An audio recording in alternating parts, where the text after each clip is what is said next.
competition law is new to India. Okay. Uh, Before Competition Act, we had MRTP Act, but that was not sufficient to deal with current scenario. Especially in India, the decade of 80s and 90s has been crucial one. You must know about the liberalization, okay, brought by then Finance Minister Mr. Manmohan Singh, and especially due to the introduction of new economic policy and opening up of Indian market to the world. The new policy of 1991, which brought liberalization, privatization, and globalization of Indian economy, and this progressively widened the space for market forces and reduced the role of government in business and various economic centers. Earlier, government was used to interfere more in matters related to economy, but after 1991, when liberalization introduced, government refrained from interfering. Okay, and by that time we had MRTP Act 1969, that is Monopolies and Restrictive Trade Practices Act, and this act had become obsolete in certain respect, and that now there was a need to shift focus from curbing monopolies to promoting competition in the market. Before 91, we didn't have a very good experience. I want to say in 1947 we got independence, and we have we have seen that if people coming from abroad and for the purpose of doing business, so we didn't have a good experience. You all aware of that, okay? Britishers ruled us for more than 200 years, and initially they were coming initial they came here for business purposes only. So before 1991, government was too strict, okay, while giving permission to other country to invest in India and start business. But after 1991, scenario had changed. When scenario had changed after introducing this liberalization or liberal policies, there was a need for a new Competition Act. Before Competition Act, we had MRTP Act, and that was not sufficient to deal with new challenges. So for that purpose, a committee named as Rajwant Committee formulated, and this committee suggested that a new Competition Act should be formed, and we got our Competition Act in 2003. The act is competition law, named is Competition Law 2002, and this act was enacted in January 2003. But it basically came into force in 2008 after 5 years of its enactment due to certain controversies and due to certain thing. And so basically it was came into the force in 2008. You must have a question in your mind: what is competition, okay, and why it is necessary. So if anyone, any idea what is competition? Competition is necessary because competition promotes allocative and productive innovation. Okay, what does it mean? See, I'm giving you an example and you tell me. Say for example, wherever you are living in your locality, there is a general store or grocery store, okay, and he used to sell or a particular thing more than MRP, or or you can say on a very expensive rate, because there is no other shop in that particular locality. So here you are forced to purchase that particular item or commodity on higher price, because you do not have any other option, and such person is enjoying monopolies. I'm talking about that shopkeeper. That shopkeeper is enjoying monopoly because there is no other player in market. So he can charge whatever he wants. But assume another scenario where, say for example, there are more than 3 or 4 or 5 grocery shop. So there are a certain competition between amongst them. So if one shopkeeper is selling a particular commodity on higher price, then you would have the option to approach another shopkeeper. So you can assume there is a competition. So if someone is selling a particular thing, say for example, a toothpaste on 50 rupees, so another shopkeeper is saying, selling it 49 rupees, and so there is a competition, and competition is good for consumer. If there is no competition, then consumer has to suffer a lot, because shopkeeper or manufacturer will sell it on a very high price, and that going to harm the economy of country, plus it will harm the end consumer. I'm giving you another example. Why competition is necessary?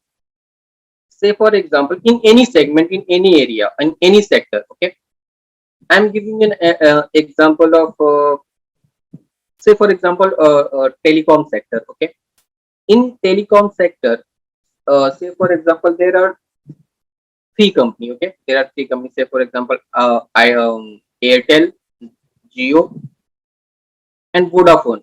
These people are operating in this sector.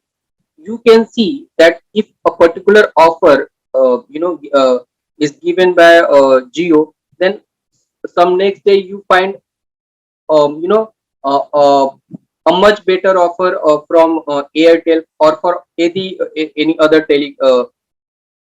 communication company, because there is a competition. Okay, if Vodafone providing 100 GB data on, say for example 500 rupees, then GB will provide the same thing in 350 rupees. So there is a competition, and it is beneficial for customer. But assume Mukesh Ambani and the owner of Airtel and Vodafone Idea, they met in a party, and they discussed that okay, why we should, compete with each other. Why should we compete with each other? Say for example, if you are giving 100 GB data at 500 rupees, so I have to give at 450 rupees. So rather, it is costing loss to us. So rather, uh, competing with each other, we should increase the price. Okay, people would have no choice, because only three players are operating in this sector. Okay, if, say for example, if you are increasing price from 500 to 600, then people would switch to Idea, and they would like to join Airtel. But if, what if I'm also increasing price from 500 to 600, so they won't have any other option. Correct? So rather competing between us, we should increase the price. That is called cartel, and it is prohibited. It kills the competition. I'll come to this thing later on. But competition is necessary because it is beneficial for economy. It promotes you to design new product, or you can say it promotes innovation. If I am giving say for example 100 GB data in 500 rupees, and you are another company, then you can innovate or design your product in such a way that you can able to sell it, this product at 400 rupees. Okay, or 450 rupees. So it basically promote innovation and consumer welfare. If there is a competition, then ultimately it is going to help the consumer. If you are a student, So assume if there is a only one single law college, and if you want to if you want to get admission in that law college, and so if there is only one law college, then there is a monopoly. Such college will be able to charge, you know, anything like any fees. But if there is a, more than one law college, then there is a competition. If you are offering uh, uh, uh, a particular course in 40,000, then I'll be offering the same thing in less than 40,000, say for example 35,000. So it is good for consumer. But if there is a no competition, then it is very harming situation for country as well consumer. What is prohibited in this act? In this act, agreement having AAEC means appreciable, having appreciable adverse effect on competition, including cartels. See what is called cartels. So cartels means Section 3 of Competition Act defines cartel. Cartel means if any manufacturer or service provider, okay, more than one, okay, obviously. So if they amongst themselves or enter into a contract or agreement to control the price or to control the production or services, then it is called cartel. I'm giving you an example. There was a case, Cement Association versus Builder Association of India. What happened in this case? Cement Association means all the cement factories in India, or most of the cement factories in India, were the member of this cement association. What they have decided? They have decided that we should stop producing cement for certain periods, say for example 3 to 4 months. Okay, and if we stop, producing cement, or we stop manufacturing cement, then what would happen?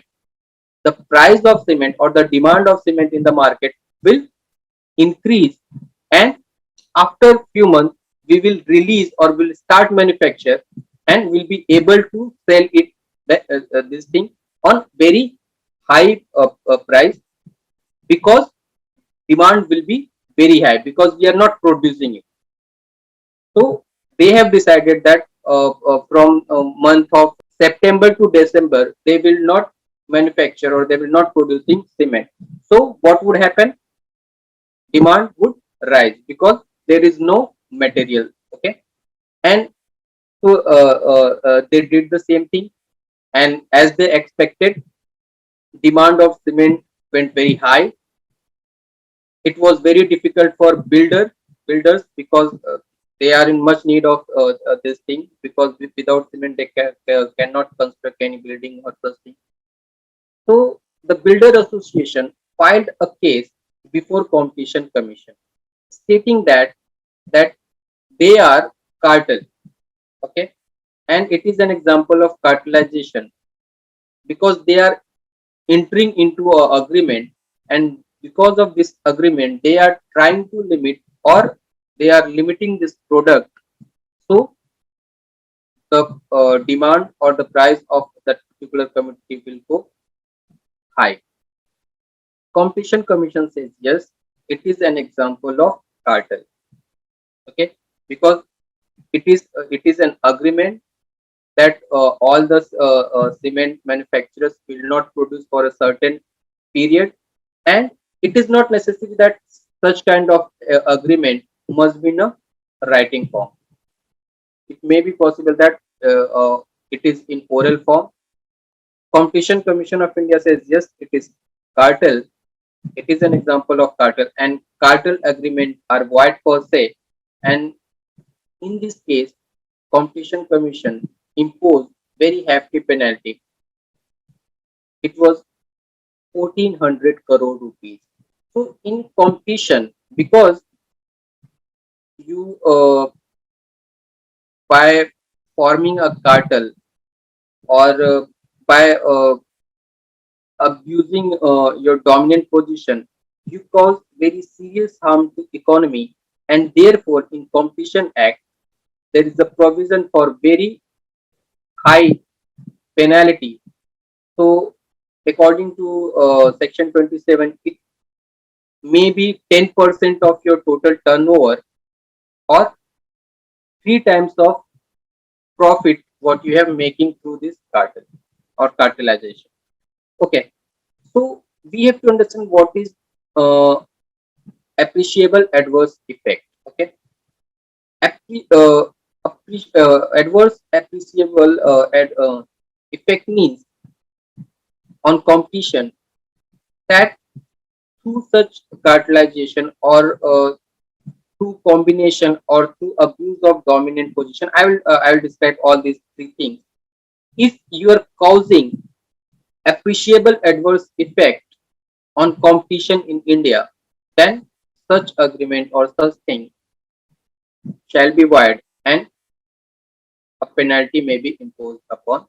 So appreciable adverse effect means through cartelization, through combination, or through abuse of dominant position. If you are not allowed to enter any new entrant into the market, or you are causing a situation where existing player are forced to existing player are forced to exit, or they will not able to survive, or you are eliminating the competition in such relevant market, that it is called appreciable adverse effect on competition. See, now come to the main features of Competition Act. So if we have to see a Competition Act, then there are three important things in Competition Act. First is anti-competitive agreement, second is abuse of dominant position, and third is combination. All these three things are prohibited. To control all these three things, the main purpose of, you can say, the Competition Act to control all these three things. Okay, anti-competitive agreements is harmful for country, abuse of dominant position is harmful, and combination. So I will describe all these things, three things to you. First, anti-competitive agreements. What is anti-competitive agreement? So anti-competitive agreements means the such agreements those are prohibited under Competition Act, and such agreements having appreciable adverse effect on competition, in short AAEC. No, so you can say that no one shall enter into any agreement in respect of production, supply, distribution, storage, acquisition, or control of goods, or you can say the provision of services which causes or is likely to cause appreciable adverse effect on competition within India. So what kind of you can say businesses or activities you will consider as a anti-competitive? So for that purpose, if by entering into any agreement in respect to production, supply, distribution, acquisition, okay, if you are creating a barriers to new entrant, you are not allowing any new entrant coming into the market, or you are driving existing competitors out of the market, you are eliminating competition by hindering entry into the market. So these are example of anti-competitive agreement. Any agreement enter into including cartels engaged in identical or similar trade of goods or provision of services, okay, which determines purchase or sale prices, limits or control production. And another thing is bid rigging or collusive binding having adverse effect, appreciable effect on competition on India in India. So first, I'm giving you an example of what is called bid rigging. So I have given you the example of cartel. I'll give you the example of abuse of dominant position after bid rigging. So try to understand what is called bid rigging. Bid rigging means, whenever government has to start any project, so government has to notify tender. Say for example, Maharashtra government has to construct, metro. Okay, so for that purpose, government will notify or government invite tenders. Okay, those people are interested, or those companies or contractors are interested, they can file this tender, and government will see that whoever is going to offer minimum rate, or or the lowest tender for that project, government generally accept the tender of that company or that person. Okay. Bid rigging is a situation. Say for example, government is government has notified a tender to start a metro, and for that purpose construct a metro line, and for that purpose government has invited tenders. Okay. And in this area, just assume that there are four people. Okay. There are four people, A, B, C, and D. And say for example, E, there are five players. Those are expert in metro construction line. So they know that if we bid lower, then we'll able to get the contract from government. So say for example, they all know. Say for example, the cost of constructing metro is, say for example, 1,000 crore rupees. So they know we have to put, A have to put 950 or 940, and we have and they have to see their construction charge, etc. But they, A don't know what B is going to bid, or B don't know what C is going to bid. So there is a competition. They do not know about each other's bidding. So what happened in this situation? There is a competition. So what I will try to to cut my cost, and I will try to get minimum benefit from this tender. Okay. So say for example, if 1,000 crore rupees an estimated cost. So in if if I quote 1,000 rupees, so in such a case I will get say for example 20 crore rupees margin. So I will try to reduce my margin in order to get this contract from government, because government will give this contract to a person, or to a company which quoting a lowest bid. But what happened in this bid rigging? All these bidders collide themselves, and they enter into agreement that okay, only we five are bidder. So 1,000 is a cost, 1,000 crore. So rather we are not going to cost bid 1,000 crore rupees.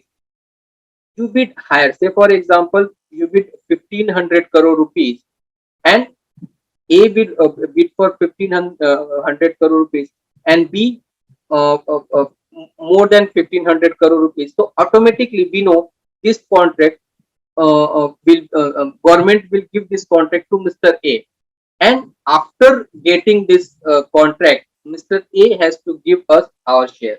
So there is no competition. Okay. You whatever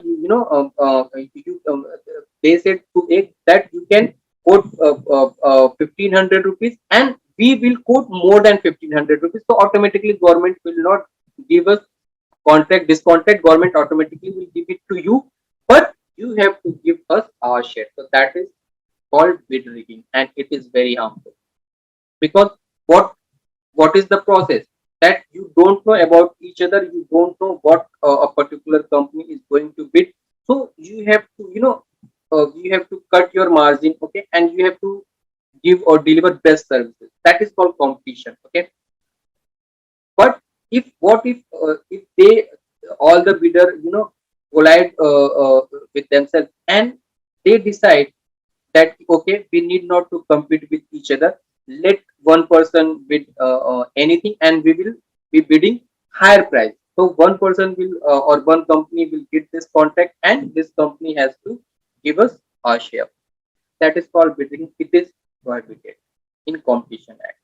Now come to abuse of dominant position. Okay.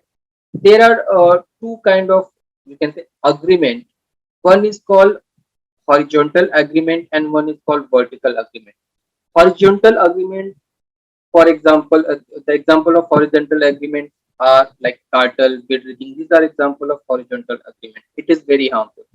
Political agreement means agreement in similar or different stages or levels of production chain in different markets in respect of production, supply, distribution, sale, or price, or trade in goods or provision of services. Okay, including time arrangement. So I have given you the example of horizontal agreement. Bid rigging was an example of horizontal agreement. Cartel is an example of horizontal agreement. Okay.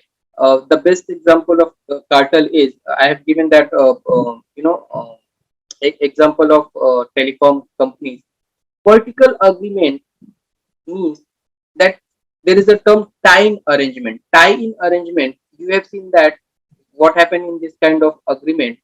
Suppose I'm a company and my one product is very popular, okay, but my another product is not as popular as my first one, or you can say it's a flop product.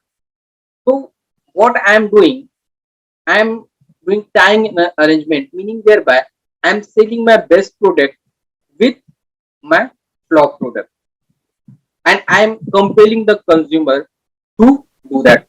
I'm giving you an example so you can understand. Say for example, I'm iPhone, Apple, and my iPhone is a very popular product. Okay, everybody likes iPhone. Okay, so what I made a condition that now if you want to purchase iPhone, then you have to purchase an iPad also. If suppose if iPad is not that much popular, this is called time arrangement.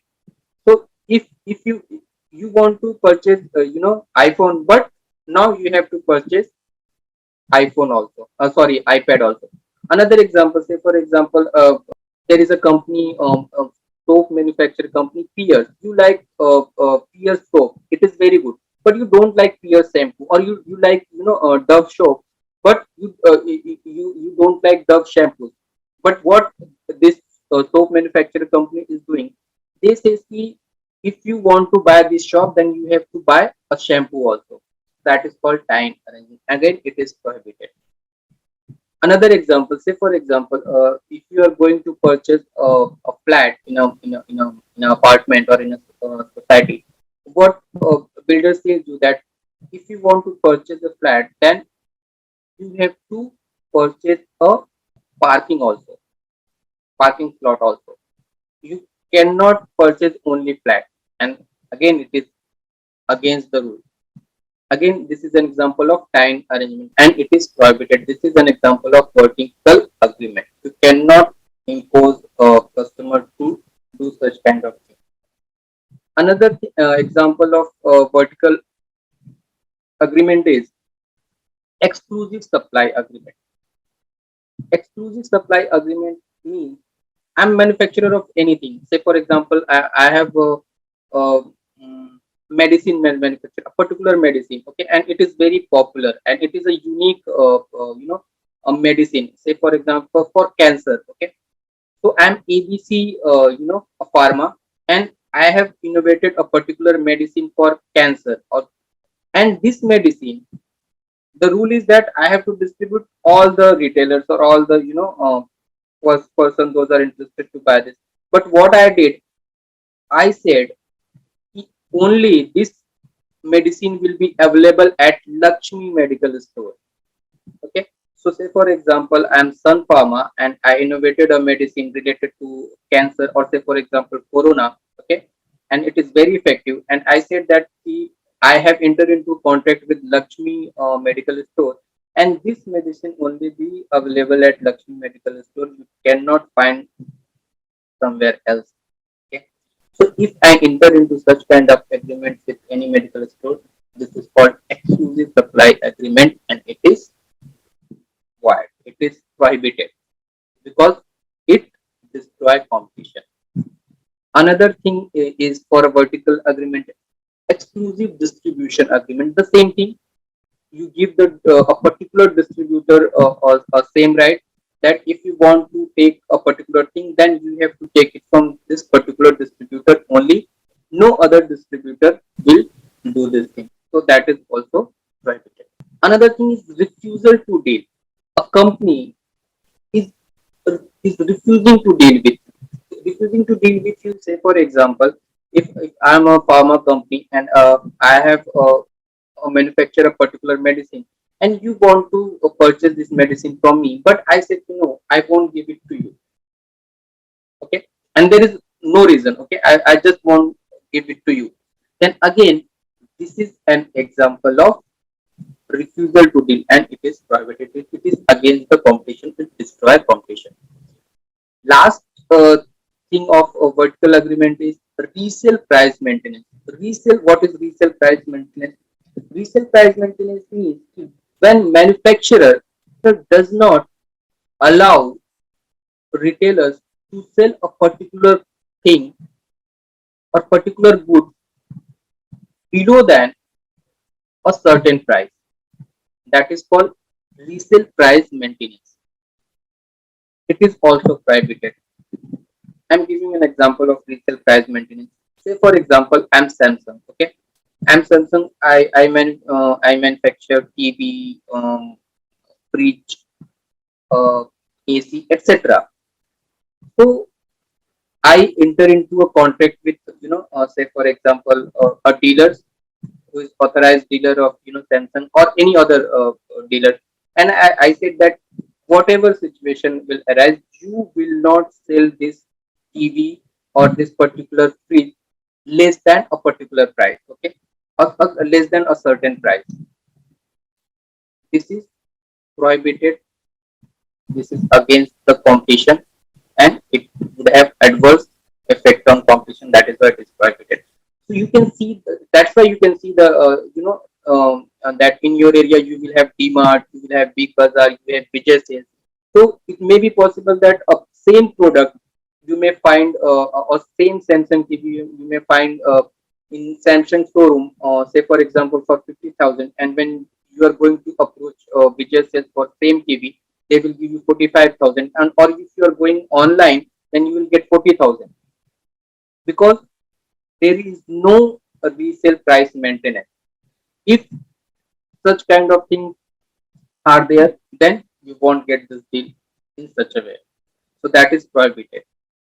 Now, remedies against anti-competitive agreement. Okay, so there are several remedies against such competition, like Competition Commission of India may pass an interim order during the pendency of suit, serve a cease and desist notice directing the parties to a court to discontinue and not to do such agreement in future, and order affecting order the offending parties to modify the agreement. Okay, if you are entering into such agreement, if you are doing all or any of such kind of thing, then competition commission may say you to please modify your agreement, or if you are doing such kind of thing and you are found guilty, then impose a very hefty penalty, as I've given you the example what happened in cement association versus builder association. Now, the important thing, last thing of this thing, abuse of dominant position. What is the abuse? It is an again example of abuse of dominant position means that if you are in a situation, say for example, dominant means it is about the strength. Okay, so the act defined dominance in terms of position of strength enjoyed by any enterprise in relevant market. Okay, which enables it to operate independently of the competitive forces prevailing in the relevant market, or and affects its competitors or consumer on relevant market in its favor. If you have to see what kind of factors determine a dominant position, then according to section 19 subclause 4 of the act, it says that dominance has been traditionally defined in terms of market share of the enterprise or groups of enterprises concerned. However, a number of other factors play a role in determining the influence of an enterprise or a group enterprise in the market. These include market share, the size and resources of the enterprise, the size and importance of the competitors, economic power of the enterprise. I'm giving examples so you can understand things easily. Pick any sector, say for example, telecom sector. If I'm talking about the telecom sector, so there are four players, four or five players. Okay, majorly there are four or five players. All the markets are covered by these four or five players. Okay, say for example, Airtel has 30% market, Jio has 35% market share, and Idea, Vodafone Idea has 10% market share. Okay, so you can see the dominant position. So by seeing this chart or this data analysis, where you are able to see that overall telecom sector divided by four players, and 35% market, 35% of this market is basically covered by Geo. So most dominant player is Geo. 35% market is covered by Airtel. Airtel is also a dominant player. So you can see the dominance means strength. Okay, I'm giving you another example. Okay, it was the example of a telecom sector. Say for example, defense sector. Okay, in defense sector, say for example, there is a Indian company. Okay, and then all the market is covered by market share is covered by this Indian company. Okay, so you can see the dominance. 100% market is captured by this particular company. So what happened in this dominant position means what is your strength? What is your status in a particular or relevant market? Okay. So if I'm talking about telecom sector, if I'm talking about car sector or automobile sector, then we have to see the what percentage of market share you are covering. So by seeing that or by analyzing that, I'll be able to say that whether you are in a position to dominate the market or not. So now I hope you will be understanding this thing. So having dominance is not a bad thing at all. Okay, if you are have if you have towards 60% market, then you are a dominant player of that particular market. Okay, but it is not amount to an offense under Competition Act. Having dominant position is not an offense. It's not a bad thing. Abuse of such dominant position is a bad thing, and it is prohibited by Competition Act 2002. So you can see that dominance is not considered bad per se, but abuse is. So what kind of abuse if you are doing?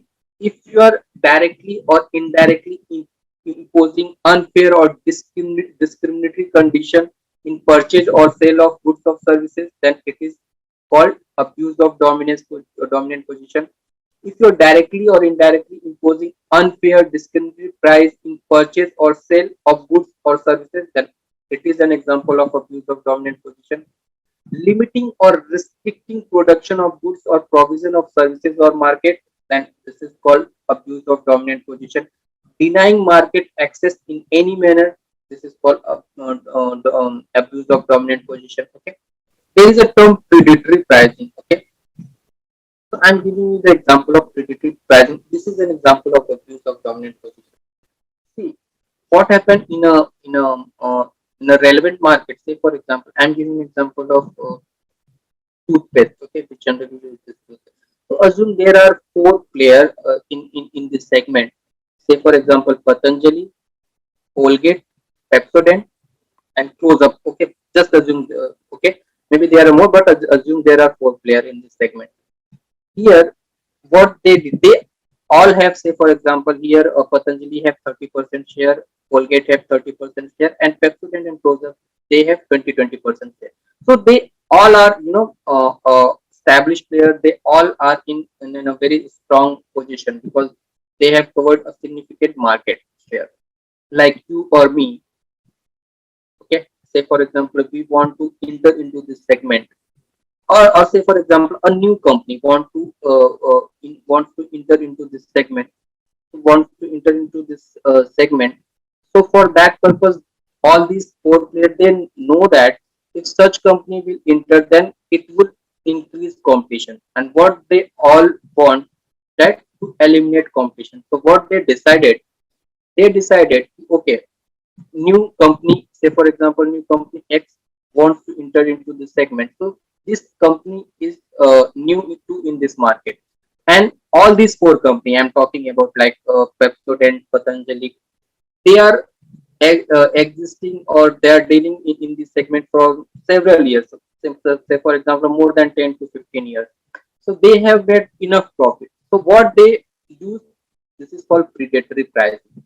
So what happened? What they decided? Okay, now this company A enter into this field, and this company started manufacturing toothpaste. Okay, so to remove this player out of this ring, what this dominant player decided? They decided, okay, say for example, the price of 100-gram toothpaste is 20 rupees. So they decided, okay, now we all are will sell it at rupees 18, which is the manufacturing cost. There is no profit. तो they decide कि okay ऐसा करते हैं कि हम इसको 18 रुपए में बेचते हैं, हम कोई भी पैसा लेंगे नहीं. And they'll be able to do so because they are existing, since 2000, year 2000, or or before. So they have made enough profit, so they will be able to survive without making any profit, say for example for 2 years or 3 years. But it would create a great difficulty for new entrant, company A. Now, if say for example, if company A is starting to manufacturing toothpaste, so now this company has to compete with this existing player. And what they did, they are selling, this toothpaste not 20 rupees, rather 18 rupees. That is manufacturing cost only. It would create great difficulty for this new entrant, because you enter into any business or any market to make profit. Okay, if this company will start selling its product on manufacturing cost, then how will this company will be able to make profit and give salary to their employee? Plus, if you will have the option to purchase a toothpaste, say for example, if you are getting Colgate at rupees 18, and same toothpaste, I mean same product is offering by another company or another brand, and this company is new, then you will not try, because you have certain belief, or or uh, such Colgate has created a goodwill. So rupees 18 you will purchase Colgate, not a new company's toothpaste. So that is called predatory pricing. Now what would happen? This new company will not be able to survive, and this company has to go out of the ring. That is also prohibited. That is called predatory pricing, and this is called abuse of dominant position. What I have given you this in this example. Now the power of commission. I have discussed that commission, can pass cease and desist order, penalty up to 10% of turnover, penalty up to 10% of turnover, and in case of cartel, penalty up to 10% of turnover, or three times of the profit, whichever is high, compensation. These are the power of the commission. Commission may pass such kind of order.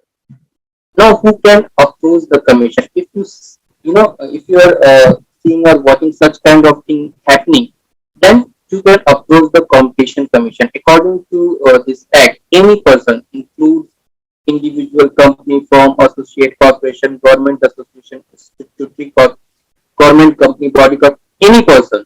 Okay, if you see such, if any such kind of thing happening, then you can approach you can file a written complaint to commission, and commission will take care of such thing.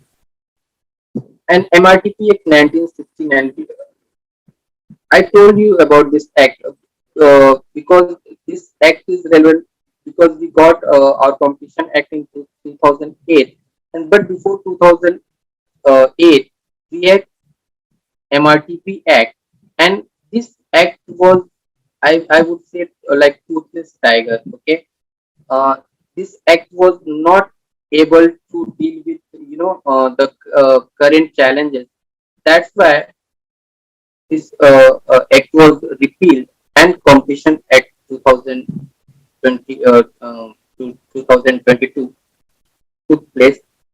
And according to MRTP Act, Commission was not that much powerful. In according to MRTP Act, Commission has only power to pass cease and desist order. It cannot pass such. It was not able to pass any penalty, say for example, 3 times or 10% of turnover. So that's why it was repealed. So my question is, what kind of activities can be termed as unfair competition, unfair activities under the Competition Act? Unfair competition. There is no such term is like unfair competition. See, competition according to Competition Act, competition is a good thing. Generally, our parents say that competition is bad thing. Don't compete with each other. But for if we have to see the Indian economy or the health of Indian economy, then competition is a very good thing.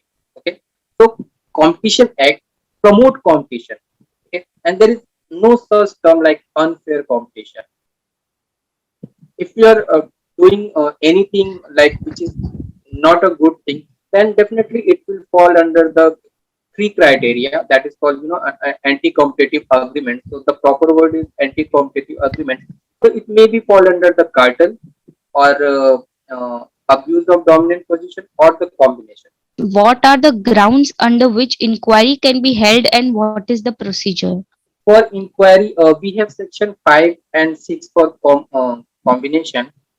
If there is any complaint of combination, so if in case of combination, however I did not cover the combination because I didn't have time to cover this, but if it is a case of combination, then the company those are entering into such combination, it is their responsibility to inform the competition commission that such merger or acquisition is going to take place, and it is the discretion of the director of Competition Commission of India.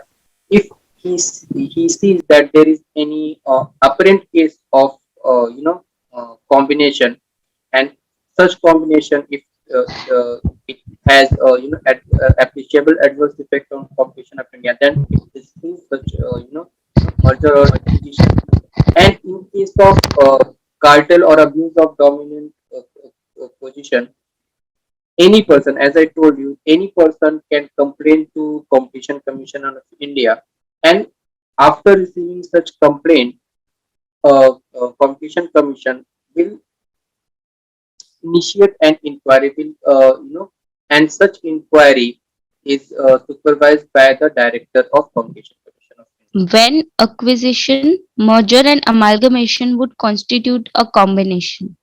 Yes, if you see the section 5 of Competition Act, there is a threshold. Okay, so generally Competition Commission and according to section 5 and 6, if a particular company's turnover is more than 1,000 crore rupees or net profit is more than 500 crore, only such company will fall under this criteria. So in short, Competition Commission will not cover small companies. Okay, because if a small company is going to merge with another company, then it is not going to cause any appreciable adverse effect in competition.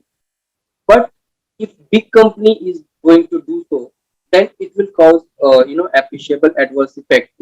Then such merger or acquisition is basically I won't say prohibited, but it is subject to the surveillance of Competition Commission, that they would inquire. I'm giving an example. Say I have given you the example of telecom sector. In this sector, there are four players. So 35% market covered by Geo, and 40% market basically covered by Airtel. And now these two players going to merge. Okay, these two companies going to merge, then they have to inform Competition Commission. Now it is the responsibility of Competition Commission. Then they have to see if Airtel and Geo, if they will merge, then they will acquire more than 65%, or you can say the 70%, market share of this telecom sector. And if they will be so strong, then they will be able to dictate their own term and condition, and it will cause, you know it will create difficulty to other players. They will find in a situation where it is almost difficult for themselves to survive. So in such a situation, it may be possible that a competition commission will not allow such merger or acquisition. Yeah, but it is subject to the condition. Sometimes such merger or acquisition allows company to do well. Generally, horizontal agreement or horizontal combination is a concern of, it is a matter of concern, because it is the example of horizontal. Horizontal means on same line. Like Airtel is going to acquire Geo, so it is same line. They both are dealing in telecom sector. But if uh, uh, Airtel is going to acquire GTL Infra, GTL Infra is a company basically dealing in tower manufacturing, or doing such kind of setup. So it is an example of vertical agreement. So it may be possible that it may enhance the capacity of Airtel and such things. So it may be good for Indian economy. So, or there is an example of conglomerate combination also. Like you are dealing in telecom sector, like Airtel is going to acquire Hyundai Motors. Okay, so Hyundai Motors basically manufacturing car, and Airtel is dealing in telecom sector. So these mergers generally, you know good for economy, but always horizontal combination is a matter of concern for me. Are the orders of Competition Commission of India final in nature, or they're appealable to any No, High Court or Supreme Court? competition commission or any tribunal, okay, or any, it's a quasi judicial body. So you will always have the opportunity to approach the Supreme Court. So Okay, its sir. decision is not final. If you are Okay, aggrieved, sir. then you can approach to Supreme Court. Yeah, what are the opportunities available for advocates in this field? Yeah, I would say it's lot of opportunity. See, but you must be aware about the corporate firms. Like Amarchand Mangaldas, Ketan. Okay, the big corporate firms. So they are doing. They are operating in this sector. Generally, individual lawyer, you can't see any individual lawyer, dealing with competition case. So there is no such opportunity. But if you are ready to work with corporate firm, then there is a very good opportunity. And you know, I have given you one example where penalty is like 1,500 crore rupees. So you can assume what you will earn. So in corporate field, the compensation is very high, but for that purpose you must be aware of this law, and like competition act in detail. So yeah, so you can join such firm. Okay, so for smaller firms and individuals, there's not much opportunity. No, And also, it must be only in the metro cities, right? correct, obviously. Do you have any message to share with students, sir? I would say ki, see, if all, I don't know, the variety of the student, but if I'm assuming that all the students from Mumbai University, they have joined this session. So I would suggest that Mumbai University does not cover all these things or all that developing laws, which is very important, like competition laws or IPR or such kind of.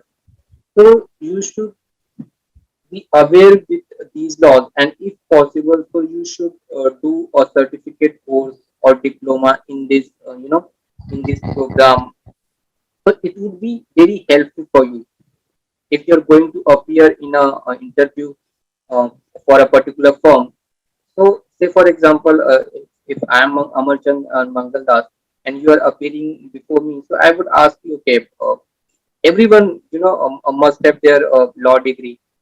Apart from this, what extra you have? Okay, so if you say maybe you have done certificate program or certificate course in merger and acquisition or corporate law, or in such things. So yeah, I must think, okay, that person is different. He has some additional thing.